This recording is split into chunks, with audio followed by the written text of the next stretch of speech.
I made a mega Chinese takeout box because if you're at a picnic with a picnic blanket, you probably want a picnic basket. So I made this takeout box with a couple of things in mind. First of all, it had to be thermally insulated. The second was that it had to be large enough to fit at least a couple of Tupperware. Third, I wanted a design on the outside that was just not the regular pagoda.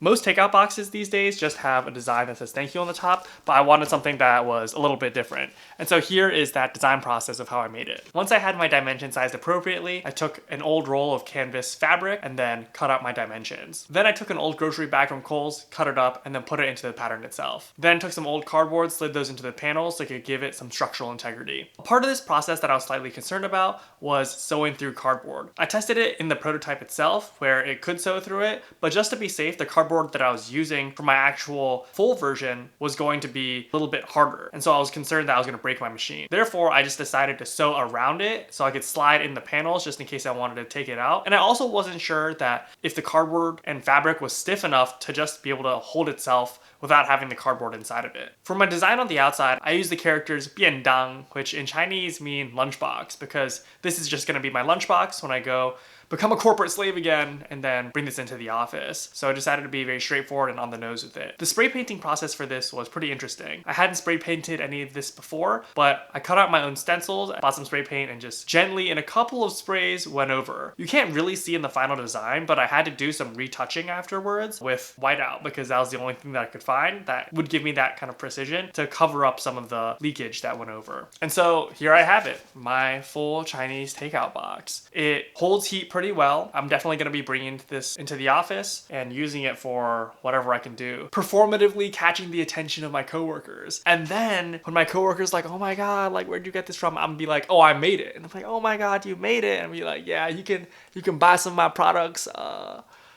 whenever I get around to making more of these or wanting to mass produce it. But the whole point is the coworkers are going to look at it. They're going to be like, oh my God, this guy must be brilliant. We're going to give him 50% of the company for no additional labor. And then I'm going to be a billionaire. Folks, it's just that easy. It is just that easy.